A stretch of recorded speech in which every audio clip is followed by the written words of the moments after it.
have to do both. Hi, everybody. Welcome back to my LinkedIn Lives. I'm Jasmine Navarro, certified wellbeing expert, working with educational institutions and companies, helping them support their family wellbeing challenges.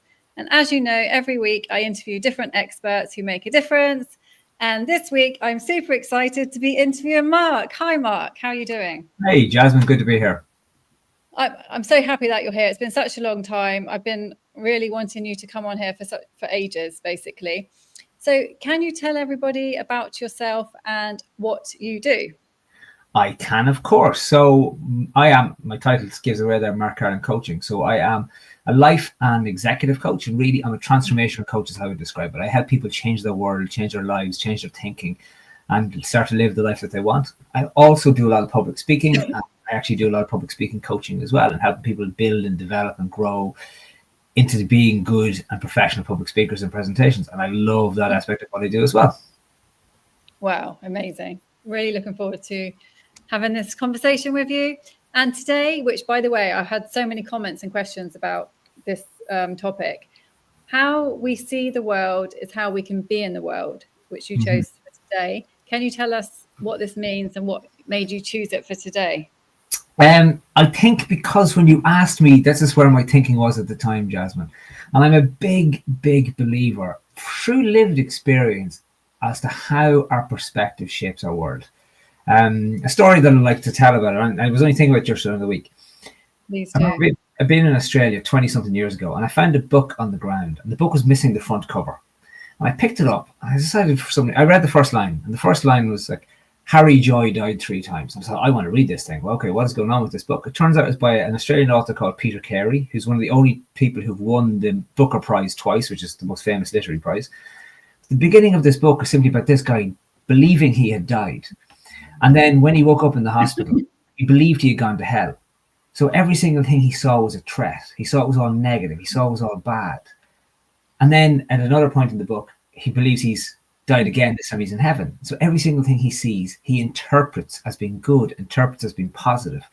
Nothing has changed except for how he has decided to interpret his world based on what he believes around the world. And so it was such, for me, when I read that book 20 years ago, I was like, my God, this is such an interesting way of looking at perspective and what perspective really means and what it really impacted it really has. So for me, Jasmine, perspective is everything. Wow. Wow. I don't know where to start with that. It's amazing that you actually learned that 21 years ago. Well, I think I might be fairer. I understood it, but I think it took me a long time to learn it. And I think all of us still make those mistakes. Like, you know, when we get caught up in a situation and we're being challenged by it. And one of the best ways to deal with it is then, okay, so we can't change the situation. How do we change how we think about the situation? How do we change our feeling about the situation? How do we change our attitude towards the situation? And perspective is attitude as well, you know? It's not just, it's how we see it. It's how we approach it. It's the opinion we take on a situation. Like, how can our modern world is a great example. It's getting very volatile. It's getting so binary. You're either this or you're that. You're never in between. And when you define yourself in being this is what I am, and therefore you're something different, you're wrong, your perspective is so narrow and so limited. Yeah. And that's a definition in that, you know, and that means that you can only be and think in a certain way. But once you open that up and you become a little bit curious, and suddenly you change your perspective on the situation. And people will surprise you all the time, you know, like, so we're so binary in what we think about people, and yet people will surprise us consistently and constantly if we let them.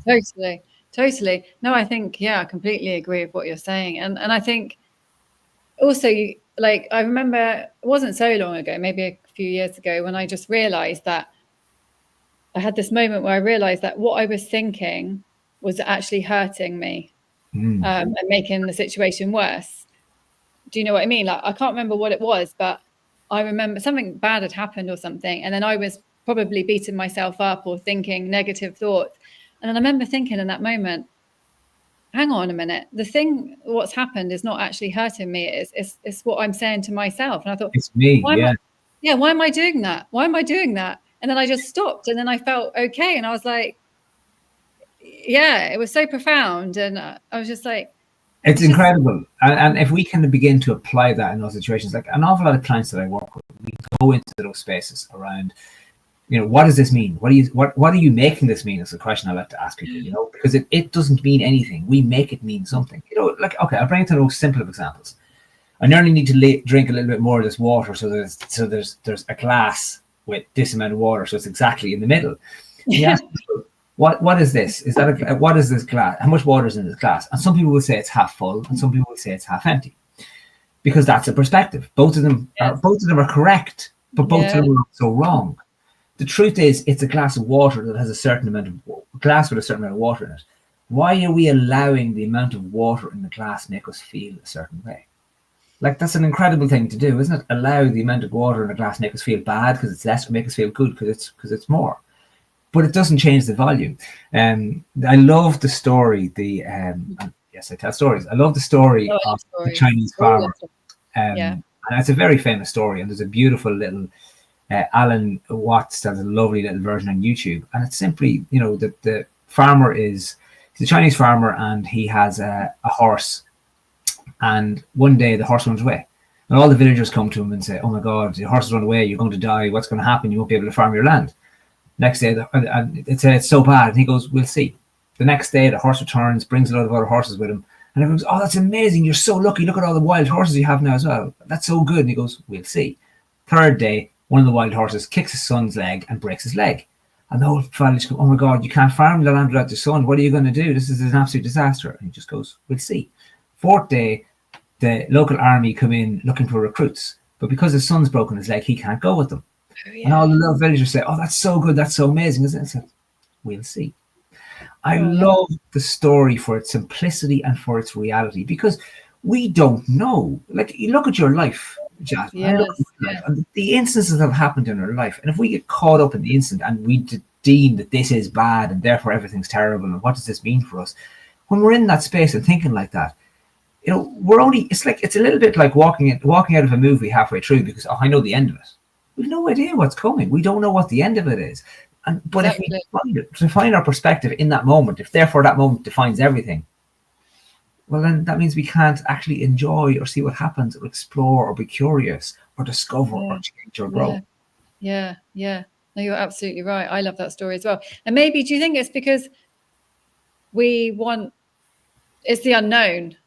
If you're going to just, we'll see, we don't know. Really, we're just admitting that we don't know, and we don't have any control. And maybe we feel uncomfortable knowing that. So we just pretend and put labels. And 100%. And I think an awful lot of the reasons why people do what they do in the world is to try and find some sort of control, try and find something they can understand, try and find some way of feeling comfortable with the unknown, because the unknown is the challenge. The unknown is the difficult thing. If I bring it to that public speaking example, how many people, despise it, hate it, don't want to go anywhere near public speaking? A little bit. I'm getting better, but yeah. You're someone who does it all the time, Jasmine, so that's very interesting. Well, I know the interactive workshops, I love doing that. I'm amazing. Okay. But if I'm just standing there speaking, I do it, and I'm much better than I was, much better. But I prefer for it to be interactive.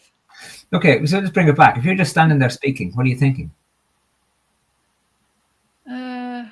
Well, you know what? I haven't done it for such a long time where I've just been standing and speaking, because probably I'd be thinking, I don't know, actually, something like, oh, no one's listening, or, but when I'm involving the audience. Yeah, so you have a certain amount of control. So it becomes interactive, and then it's variable, and things can happen. And you're not just the one standing there speaking, and in our heads, we're being judged. In our heads, what if I go wrong? No one's listening. It's the pressure. No, I think it's the pressure in case I might forget what I'm going to say, or having center of attention. I'm not really sure, but I need to do it and find out, because I haven't actually put myself in that situation for a long time.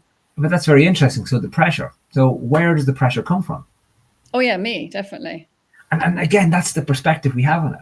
So many people, and public speaking being such a good example, people will come and they'll be like, I can't do this. What if people judge me? What if I make a mistake? What if I go wrong? What if I say something silly? What if I just freeze and panic in the situation? And especially if we're in a situation where we're presenting to people who are more senior than us in the company, then we're like, that just adds a layer to it, because my career could be at stake. Like, people will think I'm stupid. Yeah. how can you succeed if that's your perspective on it? Right? The truth is, okay, well, what if I say something wrong? Most people don't know. No one knows what we're supposed to say. It's very, very true about it. I've given similar talks hundreds of times. They're never the same, ever the same, never twice in a row. Because You're right. whatever comes out comes out. Like, and I'll go off and I'll tell a story, something will come up, but I know what the main points I want to hit are. But I asked a group there recently that I was working with. Now, every of them reported with like, oh, no confidence, can't do this, panicked all the time. And I said to them, okay, well, am I confident? And they're like, oh, you're so confident. I was like, no, I'm not. I'm not confident. I'm not standing here confident. What I'm thinking about is I'm thinking about what I need to do here, what I have to do here, what I've done before here. I'm not thinking about what I can't do. I'm not thinking about amazing. I'm not thinking about those things. And that's the power in our perspective, because our perspective is guided by how we frame it. We frame it for that. Yes. Oh, I love it. I love it. We've just got a question here actually on Instagram. I just want to say hi, everybody who's joining. Please let us know if you have any questions or comments for Mark. We're talking about power of perspectives. I do have a question here from Iona. She says, can you share a personal experience where changing your perspective led to a significant breakthrough, either professionally or personally? Oh, wow. Yeah. Like question here. I have so many. That's a great question. Like, there's so many. Okay, I'll give an example that a lot of people can probably relate to. Okay. I was let go from a role, I don't know, 4 or 5 years ago now. And when I was let go from the role, I was angry. I was disappointed. I was like, oh, how could they let me go? Why would they? I'm so good. I'm so talented. Does that mean I'm not worth anything? Does that mean I don't really have value in what I was doing? All of these ways I had a frame in it, and they were to make myself feel better, that I am great, I am good. They got it wrong. They done the wrong thing for me. Yeah. Caught into that spiral of, and it's very hard to, if you are let go in a job, you're rejected. And rejection's a really, really hard thing to take. Oh, yeah. That's what we fear the most, rejection. Completely. It's an ancient thing in us, because rejected any time in the last million years, we were dead. We were outside the tribe. So it's very hard to get rejection. And there's when the emotion comes in, it can be very hard to stay on top of our perspective, because the emotion is ruling our perspective. The emotion is guiding our thoughts in that space. But a lot of us can stay stuck in that space. And that's a real challenge, because then you can't move on from it, because you're still feeling rejected and you're stuck with this. If I look back at it now, and most people, when they're made unemployed and then they look back at it from a new perspective a bit of time later, it's changed everything, and they're actually thankful for it, because it's made a difference to what they can do. It gave them other opportunities to do something different. It gave them potential to try and push themselves in a different direction. And was once I got curious about, okay, well, what does this mean for me instead? Suddenly, when I got curious, and sometimes to bridge that gap between one perspective and a new perspective, you need something like curiosity. You need something that can open you up in a different way, so then you can actually think about what I can do. And I immediately started, like, this is before I started coaching and working, I immediately started doing coaching courses. And straight away I was like, okay, this is what I can do. I can do what I really want to do. I can take this opportunity right now to actually put myself out into the world and be brave enough to say, this is who I am now. This is what I'm going to do now.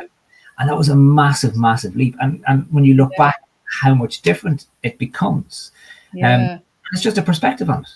It's entirely a perspective shift on it. Some people, the thing I'm always wary of though is, especially when I'm working with people and I can see how deep the emotion still is in those places.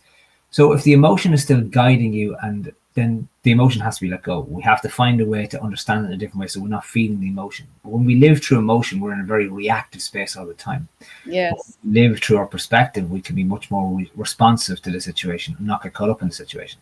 Do you think, because you were mentioning about coaching and things like that, and I've had lots of coaching as well and therapy, which I think has really helped with processing emotions, finding new perspectives and things like that. Do you think this is something we can do by ourselves without having professional guidance? Yeah, I think we can, of course. People can change and grow all the time. It can be difficult. It can be hard. If we're so stuck in a certain way, it can be very difficult to get past that, because we do get very stuck in our ways. The human brain, it recycles itself all the time. Our thinking is as habitual as the actions we take on a daily basis. So we recycle and we recycle and we recycle because it's easy and we know it and we know how familiar, and we want to avoid feeling uncomfortable in a certain way. So even though we might feel uncomfortable, we want to avoid feeling uncomfortable by not actually knowing what it is we're feeling, which is a very, very different experience of it. So we could either stay in that way. So but sometimes the right question, sometimes the right experience can open us up into a new way, you know, and can just change it. Like, I didn't get coaching to change how I felt about that, but I suddenly realized I got curious. That's what I got in order to allow me to do it. That's not to dismiss, right? There's a lot of times when therapy is very necessary. When we're dealing with stuff that is very, very difficult to deal with, that's really, really hard to get through and get out. I completely understand that. There's some people I'll meet who are looking for coaching, and I'll actually send them back to therapy first before they get coaching, because they have a story that they can't tell. And if you can't tell a story, that's interesting. That story. But once you can tell that story, then coaching is the perfect place. And there's times when we're struggling to find the right way to move on, and we just need someone to open up our perspective a little bit, because that's what we do in coaching all the time. We help people open up their perspective. What's actually possible? We have them. We all have blind spots. They wouldn't be called blind spots if we could see them. So we have to help people see those blind spots, help people open up that, because I often think of the image of, you know, like you see a horse on the road, a horse that is pulling a carriage, and they have the blinkers on the horse, so the horse can't see to the side and be distracted. So the horse, we all live like that. Yes. We live with these blinkers here because we framed our world like this, and this is what makes me comfortable, and this is where I am. But when we remove the blinkers, suddenly we say, oh my God, look what's in my peripheral vision. There's so much else going on in the world that I'm just deliberately ignoring because I'm trying to shut myself down to this particular perspective. Yeah, no, I love that. We've got another question from Instagram. What does power of perspective mean to you, and how do you apply it in your daily life or career? I mean, you've sort of answered that in a way. Okay. There's one of the most beautiful mantras I've ever heard is by, oh my God, why's her name off me? Maya Angelou. Thank you, Maya Angelou. And she people probably know her. She was an incredible woman. Her biography is startling, like what she went through, what she did in the world. Poet, I should read. Yeah, she's brilliant. Why the Cage Bird Sing is one of the most famous books. It's beautiful. She, every single morning when she woke up, she would say to herself, first thing, what a wonderful day. I've never experienced this one before.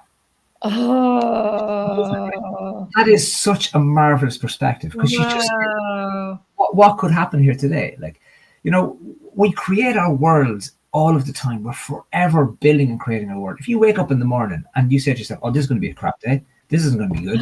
It will be. It is. Damn right. It becomes a self-fulfilling prophecy. Then your perspective, I'm looking for it. I'm looking for the crap. I'm looking for what's going to go wrong. If you wake up in the morning, the first thing you do before you can get out of bed is pick up your phone and you're looking through all your work emails. You think, oh, that's, and you're stressing yourself out. Yeah. Where are you? You know? Whereas her line is, I don't know. I've never experienced this day before.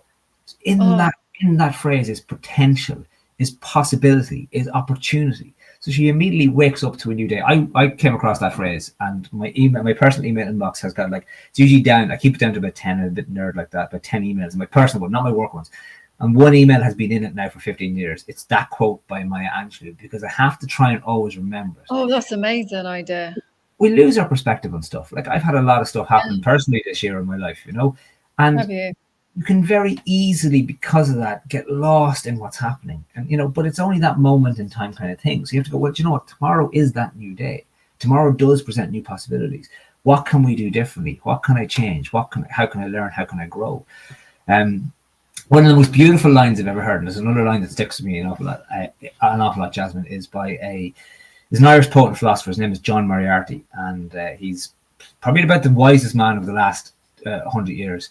But he's impenetrable to read. You can't read his books. They're dense with knowledge. Like, they're just so dense. Like, it took me all of November last year to read one of his books, and I would read a lot. As a 700 page, and I still didn't get it. I have to start again. But he said, he was asked this question: "Are you happy?" And he said, "I don't think that's the right question." He said, "I think the right question is am I still growing? Is my life still an adventure?" I think that's a beautiful way to put it. The possibilities in that. Is my life still an adventure? It's a way better question than are you happy? Yeah. It's just like the opposite of being stuck. Mm-hmm. When you think of adventure, you just think, possibilities, moving, open. I love that. Completely. Somebody asked me today, I obviously put a post up this morning about when I was busking in Eastern Europe. Yeah. And for any of the listeners who didn't see the post, I can't play music, I can't sing, I can't dance. I'm sure you can. No, I That's really. That's a perspective as well. No, that's been evidence, Jasmine. I go, my family, we go camping a lot. We bring our in-laws, and they're great musicians, and we have sing songs, and I sing very quiet. I don't really know what's going on. Oh, at least you sing. At least you But sing. I'm okay with that. I'm okay with that. Yeah. But so I was selling conversation as something to do, as a busk, and a friend had challenged me to do it because I said I think I could do this. Somebody asked me, how could you do that? Like, were you not afraid? Or you not? And I was like, no, because I was thinking about it from terms of it's an adventure, it's a possibility, it's an option. What can happen? What can go? I wasn't thinking about what could go wrong. I was thinking about what might actually go right, what might change, what might be different if we do this. And it's just a choice. It's a choice as to how we choose. Yeah. And I think for people, one of the biggest things about a perspective is we get to choose it. Yeah. If we're aware, that's the thing, because that's what I was going to ask you next. Like, where do we start with this? I mean, for the viewers' perspectives, because if you haven't had coaching or therapy, or, you're just carrying on, I know you can still gain awareness without those things, but where do we start on this? Like, what would you say to somebody who this is the first time they're even hearing this kind of conversation? Well, okay. One of the things we have to be very careful of is we are all storytellers, right? Every one of us tells a story. The story of myself is the story that we tell. Okay. So we wake up in the morning and we say, I don't feel well today. I am sore. My back is sore. Oh, no. I'm miserable. This is a story we tell. We meet someone and they'll tell us that story about themselves. Okay. So we're immediately telling that story. And if we ask ourselves a question like, what's wrong with this? Or why is this not working? We tell the story. The narrative comes in. So we need to break the narrative cycle because we're just telling a story. So we need to learn how to tell a better story. So instead of, why is this bad? What's making this feel bad? Yeah. Suddenly we add a little bit more so we can kind of go, wait a second, what's making this feel bad? Is it because it's this? Or no, it's because I am anticipating that this might go wrong. It's because I'm anxious about what this might go wrong. Oh, suddenly we've got a bit more truth about it. Okay, so why am I anxious? Why am I anticipating? Why am I anxious about this? Is it going to happen? We can ask ourselves great questions around, what's the truth of this? Where's the evidence behind this? What's the implications of this? Why do I believe this? How useful is this? Yeah. It's just a narrative. All of it is a narrative that we tell, Jasmine, and we're very far from the truth of ourselves all the time because we're telling a story.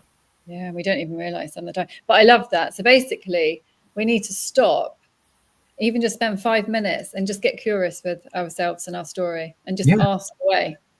With just asking, you can find out so much, can't you? But we have to be very careful, and this is a coaching thing here too, right? Very careful of not asking why questions. Yeah. Don't ask us why questions, because when we ask a why question, we tell a story. We give justification, and justification is the dangerous space because justification is the limiting belief that we've already created. So we justify why I feel like this. Judgment is part of it, yeah. And so that's why what am I making this mean is a lovely question. Because we are making it mean something. Whatever situation we find ourselves in, we do it to ourselves is a strange thing to say. And I know, right, I'd be very careful there. Yes. We find ourselves in challenging and difficult situations, with relationships, with people, with jobs and everything, right? Maybe we didn't have control over, right? But what I mean by we do it to ourselves is how we respond to it is what we do to ourselves. Totally. That's the piece we do to ourselves. Yeah. And I've had some serious discussions with people who say, well, you can't. There's some situations that it's not possible to have any sense of control. And I would bring them back to Viktor Frankl and his book Man's Search for Meaning. And this man survived Auschwitz, which is one of the most harrowing things any human could have gone through. And he said, when we cannot change the situation, we are challenged to change ourselves. What he was talking about was we can't change the situation. We can't change. We've no control in the situation. We can control our attitude to the situation we find ourselves in. Totally. That's a very, very liberating thing. Yeah. Something I always talk about for that example. I always give an example of my father, actually, Jasmine. He was very sick with cancer for many years. Yeah. And he would never actually say to anyone. People ask him, "How are you?" He'd never say, "Oh, I'm terrible. Everyone's bad. I'm dying here. This isn't good." He'd say, "No, I'm grand. How are you doing?" And he would visit people who were sick to say to them, like, if you give in to the fact that you're sick, then you can't recover, you can't get better, you can't continue to live your life. And his perspective was always, well, like a priest came up to him one day and said, I want to have a mass for you. And he said, no, why me? Like, loads of other people are sick. It can't be just for me. Wow.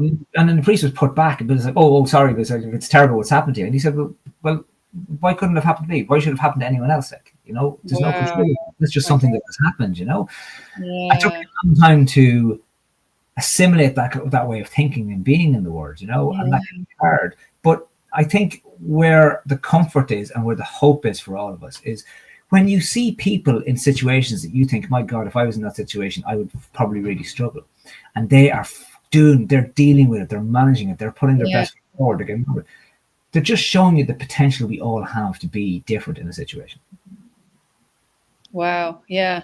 No, with your dad, that sounds. And can I just ask that question about your dad? Was he always like that, or did his perspective? Did he change when he had the? Because sometimes you get. Yeah, you get a complete change. And he probably was. He was a kind of a community leader. He was the kind of person who would always do. He would always do the right thing, even when the right thing was hard. Wow. And that was a hard, and he learned hard lessons through doing it. But his moral code and his value said, "This, I have to do the right thing. I can't not do the right thing." And look, he wasn't perfect either. We all have our own ways of being. But he had a very good way of showing that kind of example and the example of being in the world, which is where I think we can all learn from, because we all have such potential. We all have such amazing potential, but we're all in our own way. We're all standing there blocking ourselves from doing it, because it might go wrong. What if it's fear? Or we're telling our story and we're standing there in front of us. But if we get out of our own way, we learn to be authentically ourselves. Then we learn to respond better, and then we can set how we feel about the world and set how we think about the world. Totally, I love that. Oh, we've got another question on Instagram. And we've still got time. What role do empathy and active listening play in broadening our perspectives? How can we develop these skills? Huge roles, absolutely huge roles. Sympathy isn't so good. Empathy is massive. To stand in someone else's shoes, to understand and experience as much as possible how someone else is feeling is amazing. Like, when you really begin to see what other people have experienced in the world and learn from it, we learn so much from each other. One of the dangers in the world is so many of us live our lives in echo chambers these days, so we don't experience the opposite. We don't experience anyone else. And listening, when you actually listen to people, you hear so much. You hear so much. And how can we practice listening? Tune in. Just tune in. Listen. Respond. Speak to someone's telling you something. Say it back to them. Confirm that you understood what they said. And when people, like, this is one thing that I love about the coaching space. So many of us in this life, I find it startling, and maybe this is more of a male thing that I find sometimes as well, is when people come to the coaching space and then they're nervous, they're wary of speaking, they're wary of the sanctity and the safety in that space. And then they begin to realize, and I tell people this, as I don't care what you tell me. And I mean that in the nicest possible way. Because I only care how it impacts you. I only care how it holds you back. So I want you to be free to say whatever's there. And some people have never been actually fully listened to before. Because look, we've all had relationships. We all have family and friends, and we say something to them, and we're always thinking, "Oh, well, what's in it for me?" That's what we think. We do think that. So I'm next. I'm going to say something. Oh yeah. Or we're listening to respond, not listening to hear. And when we're in that space, we're not actually. So therefore, the person's never actually been heard. So they can't speak the truth, because you can't actually be heard. And to be heard without judgment is one of the most liberating and amazing things that can ever happen to us in our life, because it's so free. It's so free. Yeah. And you just feel so acknowledged, and you feel you matter. It's just so many things. And I completely. Well, we all deserve to be seen, Jasmine, and if you've never been heard, then you've never truly been seen. Yeah. Oh, it's life-changing. But we're running out of time, Mark. I could talk to you all day about this. Is there anything else you would like to say before we go? Any last? Oh, wow. I think so. I know I talk about perspective and how we control our world of perspective. And if we struggle to do that, and we talk about self-awareness there, right? Start with some compassion. compassion for ourselves is a great love place. it. Because when we accept and go, do you know what, we're okay. I'm doing my best. And if I have time to tell a very, very quick story. Yes, of course you do. A client I was working with at the start of this year, and I've quoted her since to so many people. I started working with her about November last year. We worked for about 4 or 5 months together. And she came from a very challenging situation where her home life when she grew up was very difficult. She was always a people pleaser. She never lived her own life for herself. And she had no confidence in herself whatsoever. She just, everything was wrong. She spent her life worrying about everything. If she left the house, she would drive back 10 minutes later in case she left the oven on every single time. Wow. She'd been in a car accident. She told me about 2 car accidents. So I'm a very nervous driver. And I asked her when they were. And she said, 29 years ago. So, okay. But because she still told the story of I'm someone. But as we were working together and she was beginning to understand how she could change this perspective, she was looking at things in a different light. One day she said one thing to me, and I knew I was done. I knew we were done. I knew she was away you go. She said to me, I'm doing my best and I'm proud of myself. Oh, wow. And it was such a sea change in everything. And I told her this. I've told her since that I tell people this, and I told her this, that I've used this, because for me, it was so liberating. And it's liberating because it's self-compassion. It's let yourself off. It's also optimism. It's curiosity. It's allowing yourself to do my best. And I'm proud of myself. It's okay. It's all I can do is my best. Yeah. Such a freedom in that. But if anyone out there wants a little piece of something they can do, just work on a little bit of self-compassion. Just say, you know what, I'm doing my best. I'm doing my best. And I can always do more the next day, and I can try again. And like Maya Angelou, wake up as every day, it's a brand new day. Oh, thank you so much, Mark. And also, I have to say that, what did you say? It's a wonderful day. I've never experienced this before. Oh, yes. Yeah, it's a wonderful. Yeah. First of all, can you write that in the comments on the post? And also, I think you should do a TED talk on that. That should be the title. That should be, I can see it now. That is the title. It's a wonderful day. What was it? It's a wonderful day. I haven't experienced this before. That is your next TED talk. Yeah, well, look, it's TED. Yeah, it is. I can see it now. Honestly, when you were saying it, I was like, that's what the title is. It's got to be. That's such a profound statement, and I'm going to write that down myself. That's why I thought if you can put it in the comments. No, thank you so much. I can, yeah. And you know what? Because I'd love to do a second TED talk. I really would, because the last one being about authenticity, and I talked a little bit about compassion in it, but I think that would be much more about perspective. So this is a wonderful day. I've never seen this one before. What a great title, though, seriously. And Jackie said, wonderful insights and inspirations. Thank you, Jasmine and Mark. Thank you so much, Jackie. And thank you, everybody else. Oh, and also, Mark, how can people find you? Oh, yeah, of course. You will find me on LinkedIn, Mark Carolan.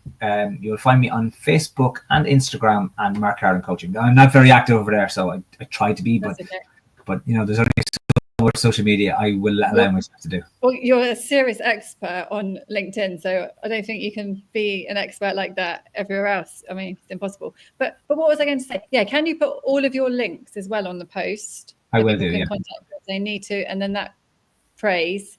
Yeah, and thank you so much, Mark. It's been an absolute pleasure. That perspective, I swear I'm going to try it tomorrow. I love it. Because I do find the mornings quite difficult. I always have done. Yeah, I mean, I don't want to say I always have done, because that's the perspective, but they're getting better. Story. I think, story. Yeah, but it's getting better, and I think that would just help. So thank you so much, Mark. And it's been an absolute pleasure. And thank you, everybody else. If you have any questions about perspectives, Mark is your guy. Please contact him, and you can ask him questions, or you can put the questions on the post. Thank you so much, everybody, and see you next week. Thank you, Mark. Thanks, all. Thanks, Jasmine.